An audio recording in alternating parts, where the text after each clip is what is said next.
Thank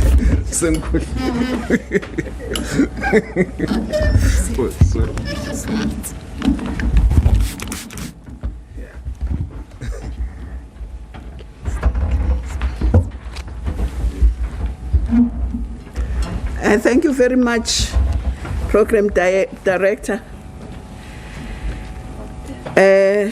Minister Lamula, and Nobaba Ukroven,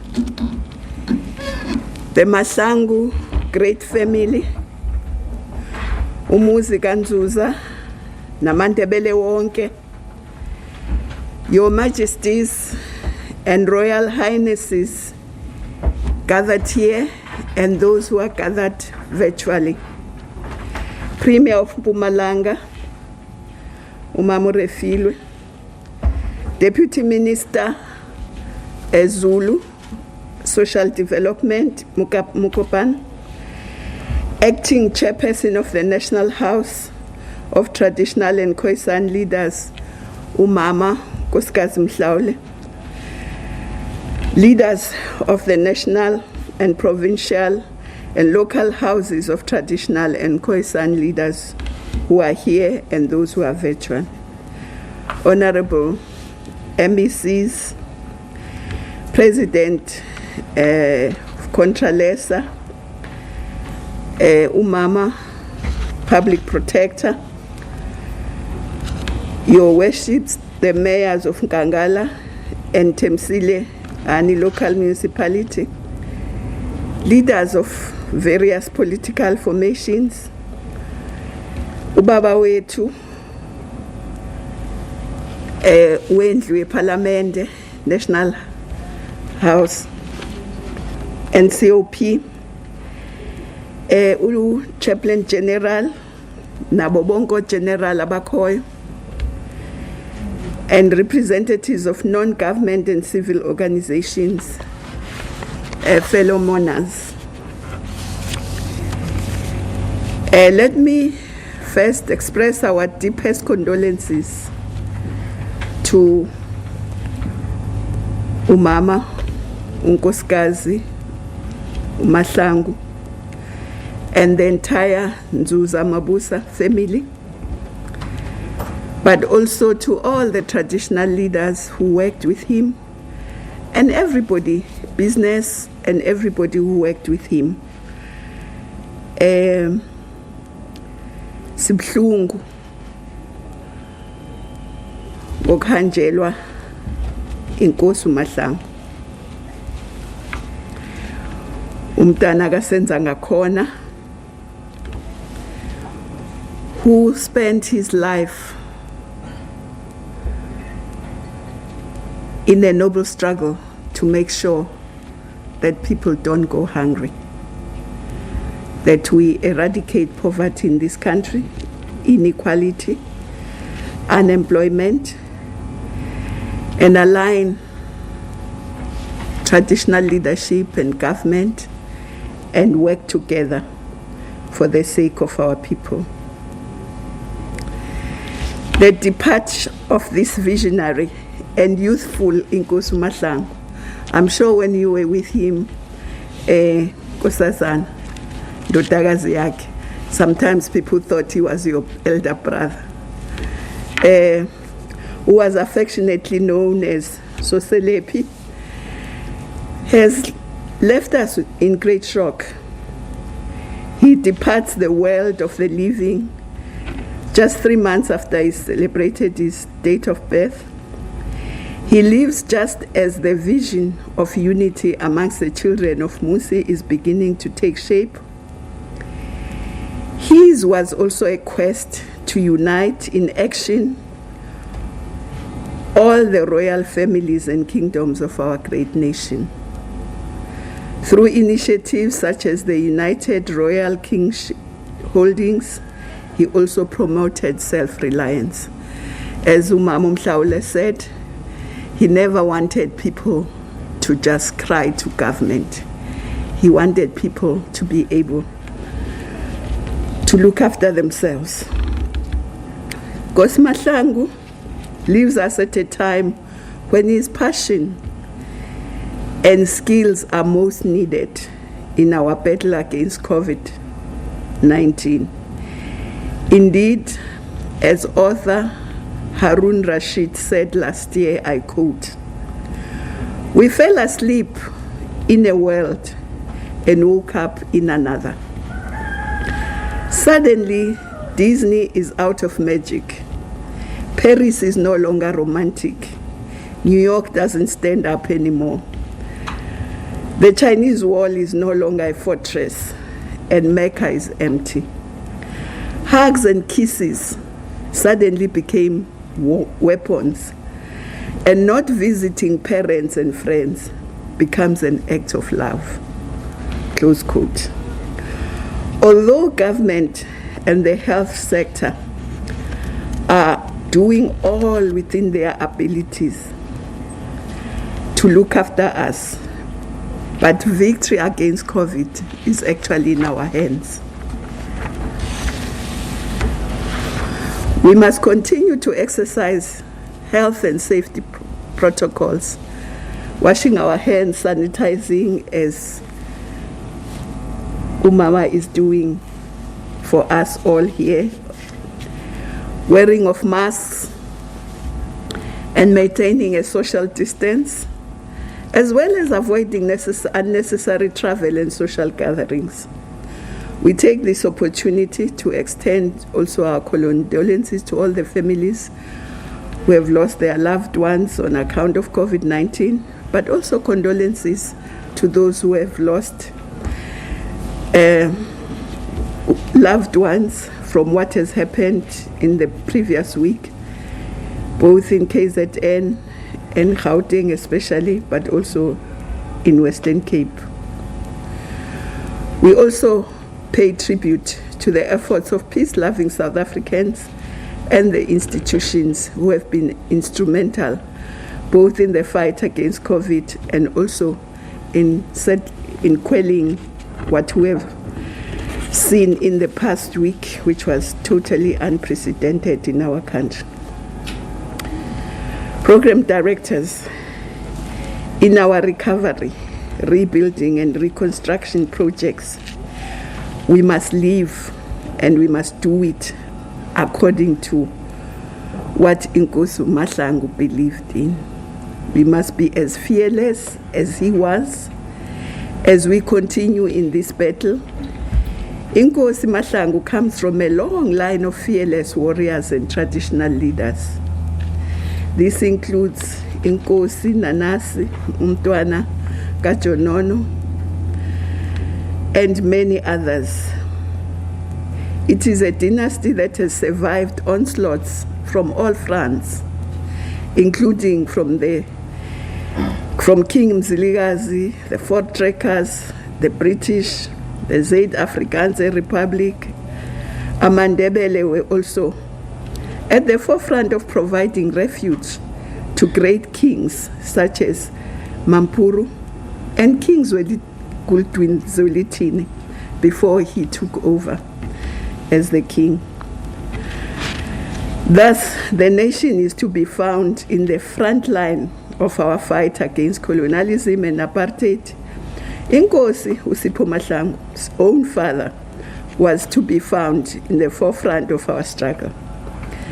First in the students' movement, the 70s, then in the resistance against the Bantu Stan policies,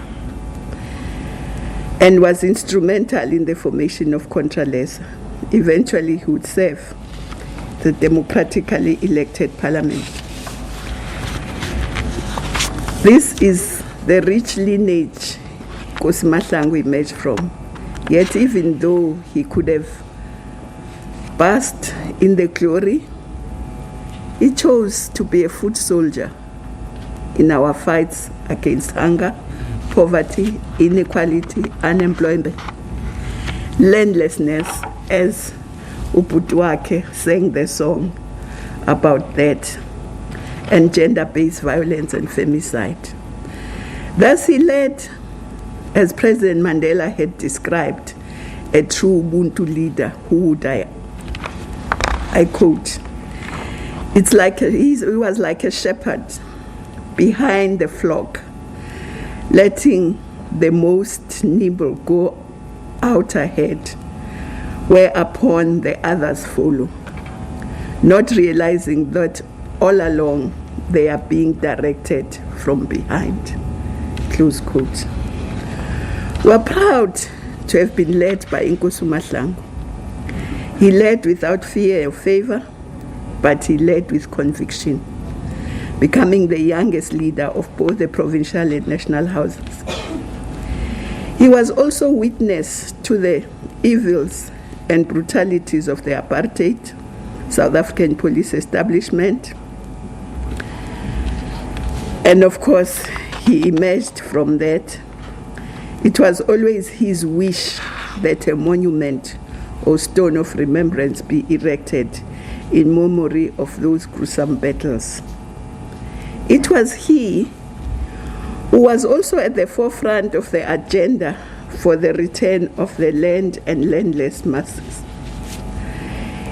In his own words, in a 2018 media interview, he said, "Would like, I quote, to fight any advance or position that seeks to separate us from the land," close quote. Ikosi Mahlangu's conviction to the land was not for its own sake, but he recognized that land is an essential asset for the development of the rural masses. For him, that birthright is the non-negotiable by which our people can be commanders of their own destiny and securing prosperity and food security. Who can forget his innovation with the Farm in the Box initiative, which he started in his own community? The initiative enabled peri-urban communities who have limited access to land to plant and produce their own nutritious fruit and vegetables. By the time we launched the Invest Rural Master Plan in Phokeng, in the Northwest, on the 26th of February this year, one could sense his impatience. For him, the master plan was a practical step by which he called the developmental monarchs could carve out their transformative role in our society. Addressing the president during the opening of the House of Traditional Leaders in March, he said, I quote, "Hey, maybe unohadenyana uzokenywa lithuli," meaning that it would not be business as usual. Things are going to change. For him and the House, the master plan is a plan that is cardinal to the radical transformation of the structure and ownership patterns of the economy. He saw the plan to be most aligned with the President's recent observations that economic transformation must be underpinned the economic future that we will need to craft going forward, close quote. He also understood the centrality of the skills revolution in meeting the objectives of the master plan. Thus, his energies were invested in encouraging and finding opportunities for young people and women in key economic sectors such as agriculture, manufacturing, as well as arts, culture, and heritage. He also sought to align the master plan with society-wide initiatives such as the district development model. He understood that it was only through alignment and coordinated efforts that the aspirations of the rural masses could find economic expression. Therefore, in rebuilding the economy and reconstructing our local economies, we must remember that the participation of young people, participation of women, is very important. But also, as we refill our malls, we should also think about sourcing some of the products from local communities, so that local communities that he sought to empower are able to benefit, including cooperatives, SMMEs. This will enable community members to truly see these structures as also important local assets. This will also contribute to our fight against hunger, poverty, unemployment, and inequality. This is in line with Ikosi Mahlangu's own reflection after this year's opening and debate of the House of Traditional Leaders, when he said, I quote, "We had a lovely debate of the President's speech today. We were very bold and did not mince words. The royal leaders are now taking the lead in developing rural communities. Invest Rural Master Plan will change rural challenges into investable opportunities," close quote. Consequently, a journey through his last Twitter timeline is an expression of his impatience and pragmatism in seeing the implementation of the DDM and the master plan. Therefore, 2 months after the launch of the master plan, he tweets, "After the launch of the Invest Rural Master Plan, yesterday we launched the first project, a biomass factory in Isithebe, eMandeni. As you scroll down the timeline, you find a meeting with Minister of Finance to discuss remuneration of traditional leaders, the launch of the South African laptop, the macadamia nuts farm projects in the Eastern Cape, the Maqoma citrus project, and the Invest Rural Roadshow in the Northwest, amongst many other initiatives." On his timeline, you will also find his favorite quote, which comes from Kwame Nkrumah, which says, I quote, "I'm not an African because I'm born in Africa, but because Africa was born in me," close quote. Indeed, it is as if this architect of the Invest Rural Master Plan knew that his departure was around the corner, and so he had to solidify the master plan. Solidly he did. By the time of his departure, the foundation was established. The master plan will transform the rural landscape of South Africa and secure development of rural masses, especially the youth and women, from Ikosi Mahlangu's work, which he did with passion, with love, and with dedication.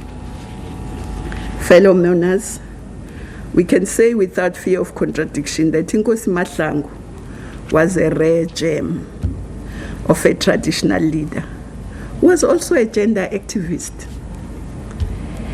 He stood at the forefront of the fight against gender-based violence and femicide long before many men were willing to be associated with that fight. He was one of the first traditional leaders to convene a men's dialogue aimed at addressing the silent scourge of GBVF. He contributed to loudly blowing the whistle against what the president calls the second pandemic. Our fight against GBVF has lost a capable leader and a dedicated foot soldier. Concluding our last year's dialogue on women in traditional leadership, Ikosi committed to transform the sector, protect and cherish women, and empower them, amongst others, by giving more opportunities to the girl child. In his honor, we must redouble our empowerment efforts. We must also ensure that the South African boys and men are shaped in his mold. They must be exemplary boys and men who leave no hand or impose no financial or emotional abuse against females and children. Impela silahlekelwe. Thankfully, we have been blessed to have a young, humble leader of his caliber. Even though he was a successful businessman who had completed a degree in administration and a certificate in business, he placed his talents in the service of these people to his last breath. This characteristic, in the age of individualism and conspicuous consumption, is very rare amongst the younger generation. And we hope a lot can follow his example. With that characteristic came his thirst for knowledge. Every document placed before him was studied thoroughly. As one of the speakers said, we became accustomed to him correcting the minutes in our min-max and other meetings, and he contributed constructively in the presidential coordinating councils in discussing what to do with Corona. He was always there together with Umama Mhlaule. We worked very well with him. He guided us very well. We never had stress working with Ikosi Mahlangu. It was always a pleasure to work with him, to talk to him. And he was always wanting to educate you. I remember one time he was talking about how he wished there could be a jam factory in this area. And I said, why specifically jam, Ikosi Mahlangu? He said, you see, when sikhulisa amantombazane, we use a lot of jam. I must invite you, when you go to that ceremony, you will come out with jam yourself. And yet we don't produce jam in this neighborhood. So I wish we had a factory that we owned ourselves as the community that produced that jam. So you can see he was always thinking about how to improve, but also how to align that improvement with the culture and traditions of his people. Of course, information and education are critical tools Ikosi Mahlangu believed we can utilize to empower the rural masses to lift them out of poverty. He invested a substantial amount of time and energy speaking to our telco companies. His interest in that regard was two-pronged. First, his mission was to ensure a wall-to-wall connectivity, particularly in rural South Africa. Nothing exposed the prudence of his strategy as did COVID-19. For instance, as the more privileged learners continued to go about their education online, the rural child is left behind with no access to the hardware, software, and online learning. Thus, one of his flagship initiatives was the digital clinic, whose prototype was developed in the community of KwaMabuza. Secondly, Ikosi Mahlangu sought to assert the rights of the rural masses. He was on a path to ensure that the rural people who host a substantial number of the cell phone towers receive adequate compensation for the use of their asset. In his honor, we must accelerate the plans to ensure wall-to-wall and affordable coverage, whilst also ensuring the use of rural land is adequately compensated for by, amongst others, the telco companies as he aspired. Fellow mourners, Ikosi Mahlangu was also a devoted and loving family man, as we've heard. Indeed, their world has been shattered, and our world shall never be the same. It is now for us to pick up the spear where Ikosi has left it. We must march on and secure the dignity and rights of rural masses in his honor. Our landscape must be transformed into a South Africa that we want, not the South Africa we inherited. We must ensure that communities become resilient, sustainable, prosperous, cohesive, connected, and climate smart in the honor of Ikosi Mahlangu and those that led before him.